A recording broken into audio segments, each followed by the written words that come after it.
Alors, en cette toute fin novembre 2022, il y a l'éruption du volcan Mauna Loa qui est entré en forte activité, hein.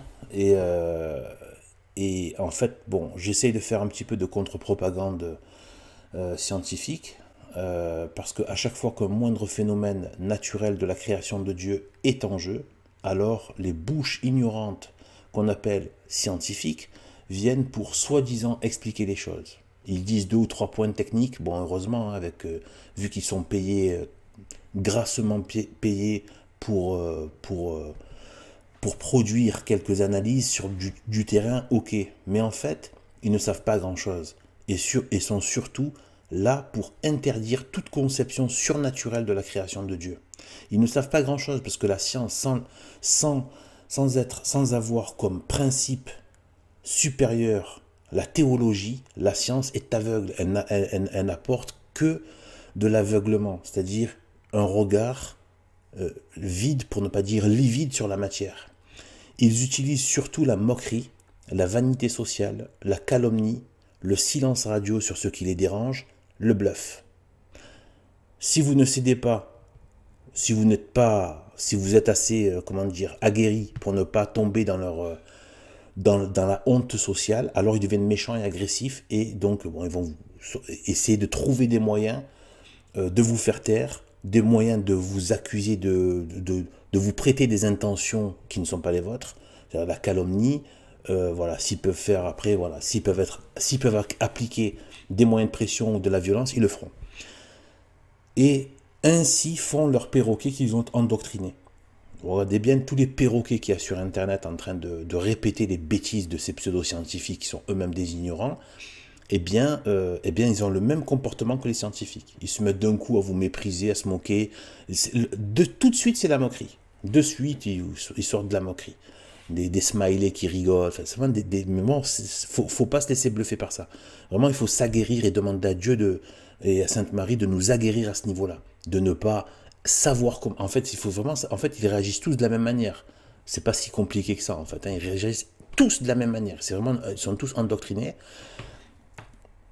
Et du coup, voilà, ils commencent par... Et puis, en fait, il faut rester placide avec ces gens-là, ne pas rentrer voilà, dans ce qu'ils veulent vous amener. Ne pas changer son état intérieur. Quand on est du camp de la vérité, peu importe ce qu'ils racontent en face. Donc, ce sont des ignorants, moqueurs et arrogants. Alors, ensuite, donc, les volcans. Donc, je vous le dis, sont la partie émergée des enfers. Parce que il est évident que l'enfer est sous terre. D'accord? Je l'ai déjà expliqué dans d'autres vidéos, je ne veux pas y revenir là-dessus. Il est évident que l'enfer est sous terre.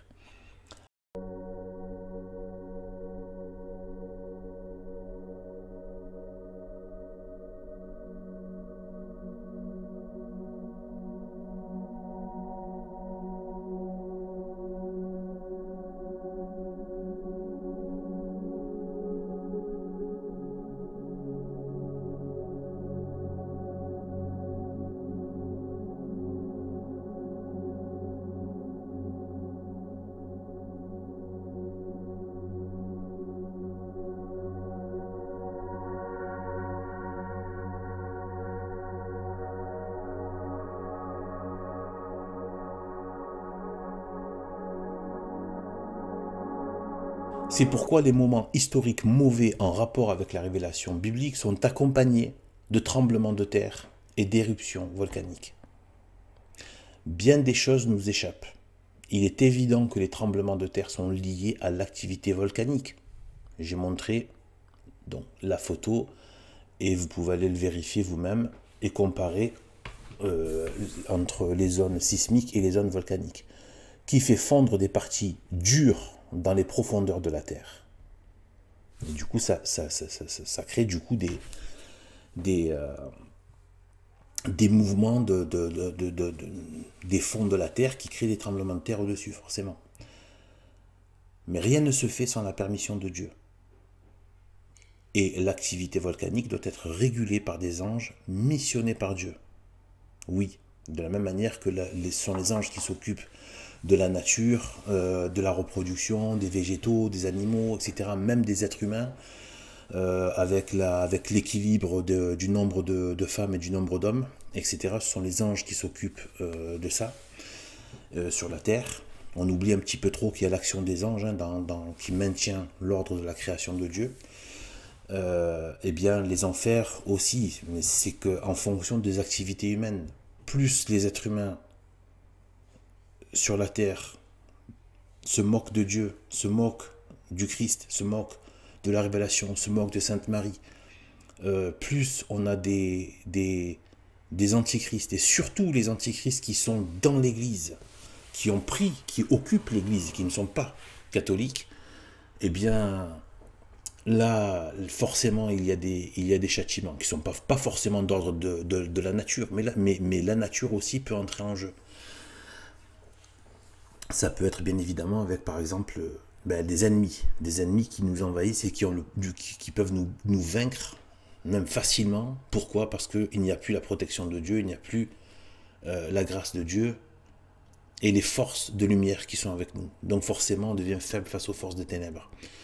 Eh bien, voilà, donc il faut bien voir que rien ne se fait sans la permission de Dieu. Dieu ne va pas déclencher pour faire du mal aux gens, voilà, juste comme ça, hein, non. Et Dieu est bon, mais il est juste aussi.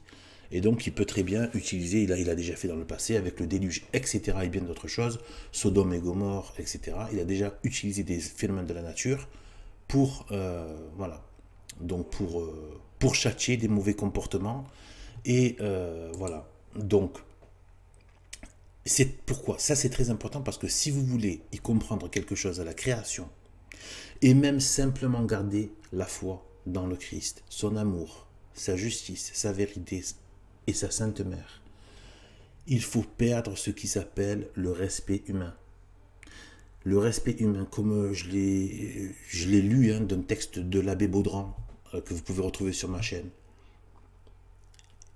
qui dit très bien que le respect humain est pire que les supplices faits aux martyrs chrétiens. Dans le sens où les martyrs chrétiens, sous des supplices absolument de la charcuterie, c'est horrible, ignoble, absolument terrible, cauchemardesque, eh bien, malgré tout, cette persécution-là, la persécution de sang et de douleur et de supplice, ne faisait pas des apostats. Ça en faisait bien sûr une partie, on n'est pas là pour juger, la justice appartient à Dieu. À ce niveau-là, on ne sait même pas nous qu'est-ce qu'on ferait dans ces cas-là. Mais par contre, l'abbé Baudran remarque de manière très juste que la pression sociale, et qui va avec le respect humain, on veut respecter les codes sociaux, et bien ce respect, le problème c'est que quand vous respectez des codes sociaux antichrist, eh bien vous finissez par avoir des positions sociales antichrist et des positions du coup personnelles antichrist et anti-Dieu, anti-règne de Dieu. Or il n'y a pas de bien si Dieu ne règne pas. Ce sera Satan qui va régner. Il n'y a pas de troisième possibilité de société. C'est soit le règne de Dieu, soit le règne du diable. Et donc, le respect humain est catastrophique. C'est-à-dire qu'en fait, l'abbé Baudran explique que sans même exercer même pas une gifle, même pas un coup de poing, même pas un coup de bâton, rien. Juste avec un regard, une moquerie, ils vous font apostasier. Juste avec une pression sociale, un désaveu public, une moquerie, comme je dis, la moquerie, c'est souvent ça qui est utilisé, la moquerie sociale. Vous faire passer pour un débile, etc. Oh, tu crois encore à ça, toi?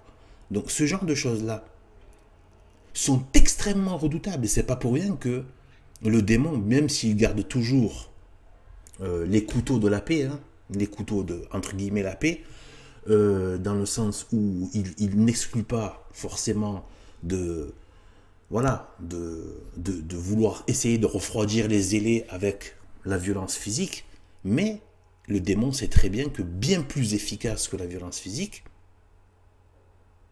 parce qu'il a retenu l'histoire des martyrs, etc., c'est la pression psychologique et sociale. Aujourd'hui, on est martyrisé psychologiquement. Aujourd'hui, on subit quasiment des supplices mentaux de l'environnement dans lequel on vit, de ce qu'on nous impose à la vue, à l'esprit, les attaques, ce qu'on peut nous priver. On nous prive de vie sociale, on nous prive même de respect, etc. Si jamais on soutient des positions qui sont dans le sens de Dieu. D'accord? Et dans le sens du Christ, bien évidemment. Alors là, c'est encore plus, c'est-à-dire que si vous êtes croyant, voilà, dans tout ce qui va être oriental, dans le sens, voilà, c'est-à-dire la zone de Caïn, hein, la zone de Caïn, c'est-à-dire après, à l'ouest de Jérusalem, c'est-à-dire que tout ce qui va être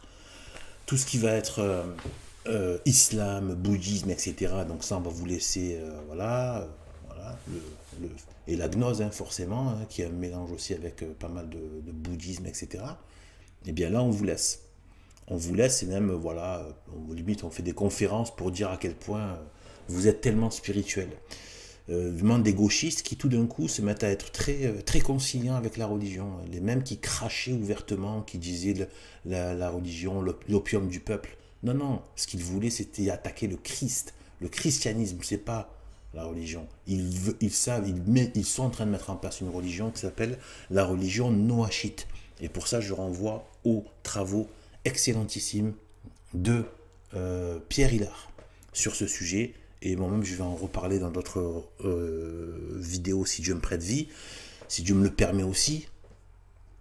Voilà, si je peux le faire, d'en parler en mettant ça en perspective avec d'autres éléments que j'ai pu trouver et qui peuvent enrichir encore plus la vision de ce phénomène, hein, qui commence à devenir de plus en plus, comment dire, manifeste, hein, le côté œcuménique qui n'a d'autre but que de créer une religion mondiale basée en reprenant beaucoup l'islam.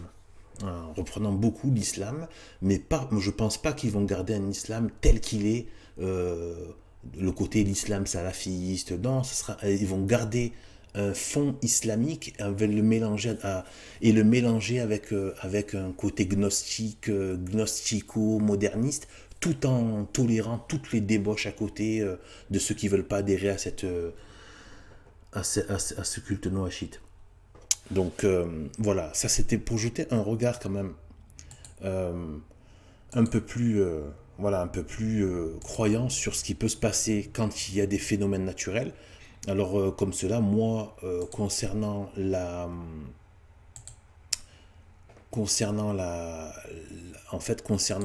donc cette éruption volcanique, je trouve que ça commence à faire pas mal ces derniers temps. On a eu le